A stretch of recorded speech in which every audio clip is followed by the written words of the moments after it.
Alright, we just finished our lesson on JavaScript operators. We learned that operators are symbols that are used to perform an operation. They are used to assign values, compare values, perform arithmetic operations, and more. Let's go ahead and get started with a few quick arithmetic operator challenges to get warmed up. Let's go ahead and fill in the examples below with arithmetic operators. Use addition, subtraction, multiplication, and modulus. And remember, an arithmetic operator takes numerical values, either literals or variables, as their operands, and returns a single numerical value. Go ahead and pause the video and give it a shot, then we'll come back together to find a solution. Alright, all of those should have been basic enough for you. For addition, we could do 5 plus 4 giving us 9, subtraction, 7 minus 3, multiplication, 5 times 3, division, 9 divided by 3, and modulus, 20, then the percentage sign 4. Let's code some assignment operators. Remember, an assignment operator assigns a value to its left operand based on the value of its right operand.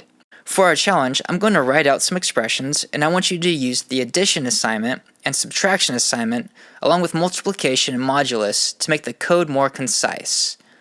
Go ahead and pause the video and make those changes, then we'll come back with some solutions together.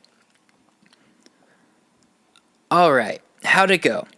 Let's go ahead and take these samples and shorten them with our assignment operators. For the addition assignment, we can do x plus equals 5. For the subtraction assignment, we can do x minus equals 5. For the multiplication assignment, x times equals 5. And for the remainder or modulus assignment, we have x modulus equals 5. Now let's do some comparison operators. Comparison operators evaluate and return a Boolean value of true or false.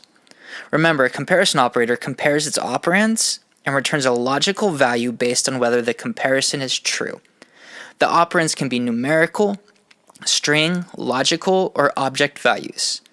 In our lesson, we learned about the double equal and triple equals operators. They serve as equality and inequality operators. The double equals is going to be true if the values being compared are an equal value.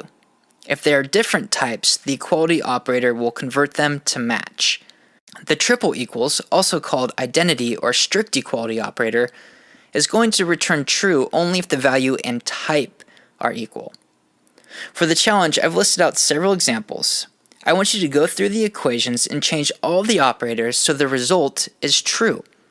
Just a heads up, I did throw in one little twist that you will score bonus points if you get right.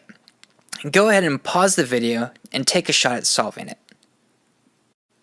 Okay, how'd it go? Did you get the twist? Setting x to double equals y came out true, so there was nothing to change. The double equal sign was just measuring for value, in which our friend JavaScript used coercion to determine they were of equal value. However, the next two statements were false. So how do we get them to return a Boolean of true? We only need to put an exclamation mark followed by one or two equal signs. This exclamation mark is called the inequality operator. It'll be more useful later on than you can probably first imagine. So we can write x exclamation mark double equals y, and it will evaluate to true. We do a double equal because x and y have the same value, but they are different types. This may be a little confusing. When the exclamation mark or inequality operator is being used, a single equals sign plays the same role that the double equals did without the inequality operator, checking for value alone and allowing coercion.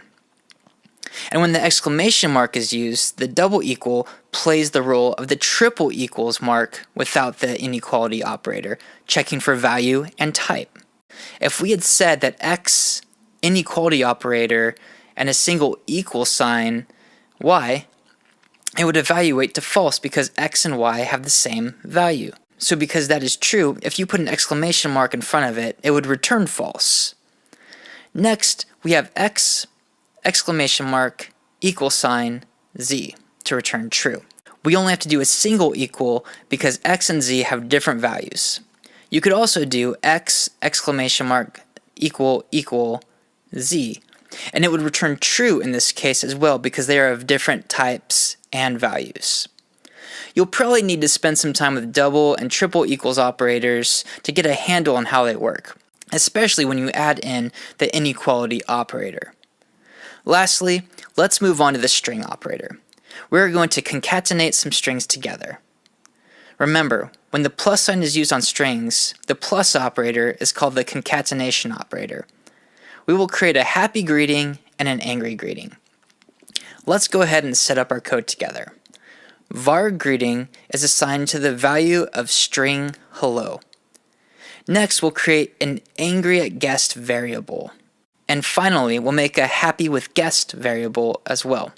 For your challenge, I want you to use string concatenation to make a string that says hello, thanks for coming over, and store it in the happy greeting variable.